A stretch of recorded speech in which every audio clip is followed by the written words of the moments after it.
Camera's rolling. Okay, so first of all, how are you feeling sort of ahead of tonight's gig, and what are your sort of preparations from now until you go on stage later? I'm gonna take a nap, and before I go on stage, I have to get on a bike, and just warm up. Or usually I play ball or something right before I get on stage. Like play ball for like 15 minutes or something, but we don't have the hoop set up. They said it wasn't any room in this arena. So it's In this pretty big relaxed. arena, it was like no room to set up a hoop. Oh, that's probably so. It's pretty relaxing for you then. You don't get too nervous or worried before you perform. No, I have good people. I'm professional. Yeah. And all the new stuff been going down here? You talking about my new music? Yeah. It's been good. Like from what I could tell, the couple of days that I've been out here, people have been telling me they've been playing the song and that they really like it, and I really appreciate people accepting the music like that because it's from my heart and it's not anything that's made for radio or made to be this or made to be that. It's just the type of music that I want to hear, that I want to hear in the club, that I want to hear in the car, that I want to hear in my apartment. And you use this new, forgive me because I don't quite understand the technology behind it, but this auto tune system. What does that mean, and how does that kind of work? I'm glad that you don't really know how to say it because I don't think people who are not like engineers should know that word. It's just a very technical thing. Uh, that singers, they'll use it slightly to try to correct the notes, but if you pump it all the way up, it creates like this digital vocoder type sound in your voice that T-Pain is well known for, but also that we used on the College Dropout a lot. Um, and I just liked it, and I wanted to use it. And you've used it quite a lot throughout the album, don't you? It's sort of quite a frequent thing that she uses. Obviously you did that on purpose, but was there any other reason behind that other than did she like the sound? No, everything that I did is because I liked the way it sounded. I just wanted to find the coolest instruments possible, whether it was like monk choirs to taiko drums to big string sections to the 808s that is a constant in the album also. I didn't use any sounds based on what I thought was hot right now, what I thought was hot at radio, or what's hot in the clubs. I just did like, man, these instruments are cool to me. So we have records that you're gonna hear in the club that have no club instrument in them.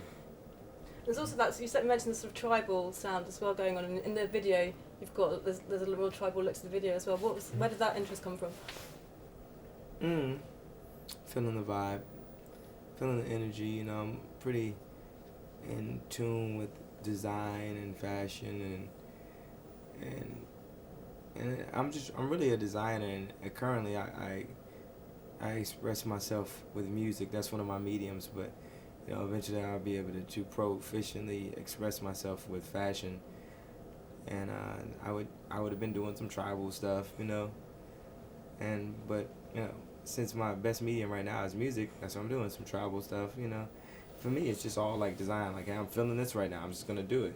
It's like it's no deeper message. It's really super simple. It's like the heartbreak deals with pain that I've dealt with, and there's a lot of songs I went and freestyled them in like 5 minutes, and then went back and like scrutinized the lyrics a bit. But yeah, I wrote Love Like Down like in 5 minutes, and then went back and like kind of just fixed up the lines and stuff. Yeah.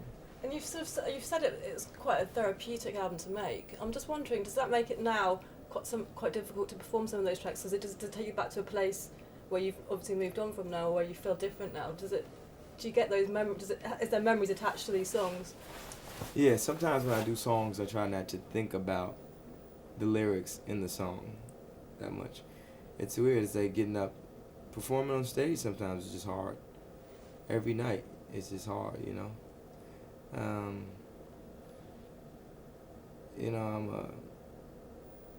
I'm at that point where I long to have a family, and especially losing my mother. I just really wish that I had like the type of woman that would have supported me through a situation like that, and been very selfless. And it's really hard for me. It's like, of course for me it's like it's not hard to find a date, but to find a mate is different. also kind of said that you almost blame your success for some of the terrible things that happened last year, which I kind of, is that not being really hard on yourself to kind of say that it's Yeah, partly but your I'm not fault? trying to do an Oprah Winfrey couch thing, you know.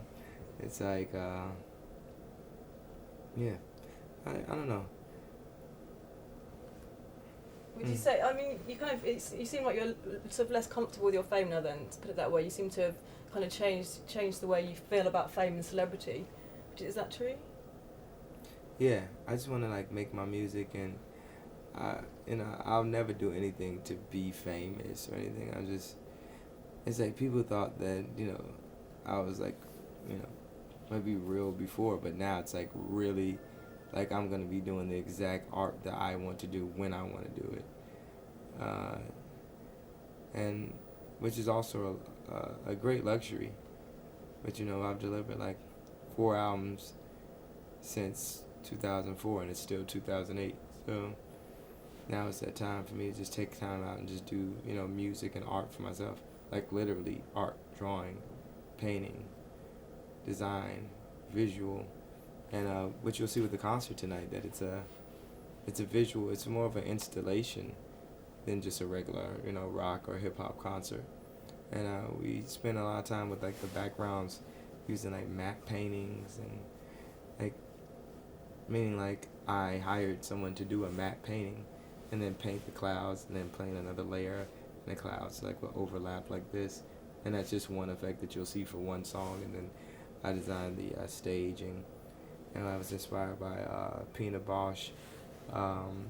It was this thing where it was like this naked girl dancing on like this grass, and I really loved the contours of the stage that she was dancing on. I wanted something similar to that, so I actually would use clay to show them exactly how they were to make this stage, this planet look. And I worked with this guy named Martin, who actually did the Daft Punk tour. He's an incredible lighting designer, and he came up. We collaborated, and he did some really amazing things. When we both put our heads together, it came out incredibly. And before I was saying, oh, I designed this, I did this, I did that, and then when I tried to do clothes, and some of the stuff didn't come back the way I wanted it to, I really appreciated how important Martin's role was with the staging, to have someone that's super professional, OG, that can bring your vision to the best level possible. So this show, it's like, Bono's in town, but I don't know if he's coming by here, but I'm like, I want you to see the show, but you need to see the show.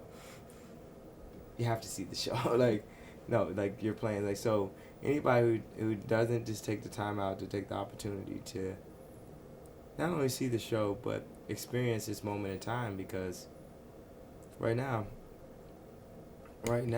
there's no place that you can go and be as much a part of culture.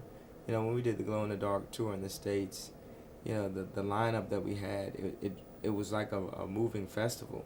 It was a sign of the times and stuff. It was a sign of like the end of this decade and stuff, and where the kids were, from the dress, the attitude, and it all culminates with these records.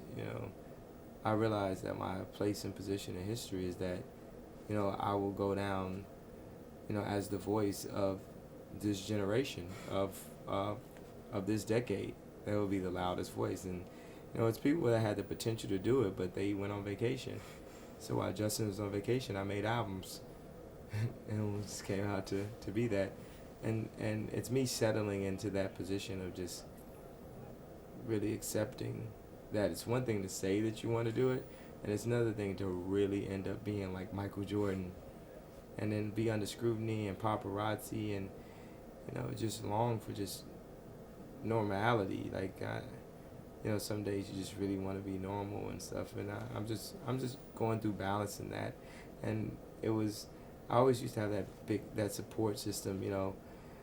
My mom would be there, no matter what. She was there before anything. I mean, we were together for like 30 years, and now when I'm on that stage and I look out, I say, what am I gonna do with the rest of my life? Like, when does a real life start? Because I've like sacrificed real life to be a celebrity and to give this art to people, which is great. It's great that I was able to do that too. So I'm not trying to shun that in any way, but it's definitely a catch-22 and it's bittersweet. It's difficult to step back once you've been up there and you've had all that attention. It's difficult to step out. You can't just step out of the limelight. Obviously, you have to kind of, as you say, you have to create that balance, which you're trying to do. Do you think you're getting there with the balance? No, I'm not yet, but I'm gonna figure it out. Cause I just really I wanna make music and I like to perform and I like that, but I really like to design. So I'm gonna go and take an internship or something and just do something that's like completely like normal, and then I'll just like rap on the weekends or something. That sounds brilliant. Great. Do you know where would you do that? Don't know yet. See what happens. Yeah. When I figure out where I'm gonna go, I'm not gonna announce it though. Just do it. Just go do it. Yeah. You can do what you like, can't you? You can do anything. Well, I can't cancel these next shows, so I've got to go through with it. So it's whatever, emotionally distraught or devastated or the things I'm going through, I still have to, the show goes on, I have to perform. Yeah, but you can make some time, take some time out, do what you like. It's good to be in that afterwards. position. Yeah. Good. Good luck to you. Thank you very Hope much. it goes well. I hope tonight goes well. It's been lovely to meet you. Good meeting you too. Thank you.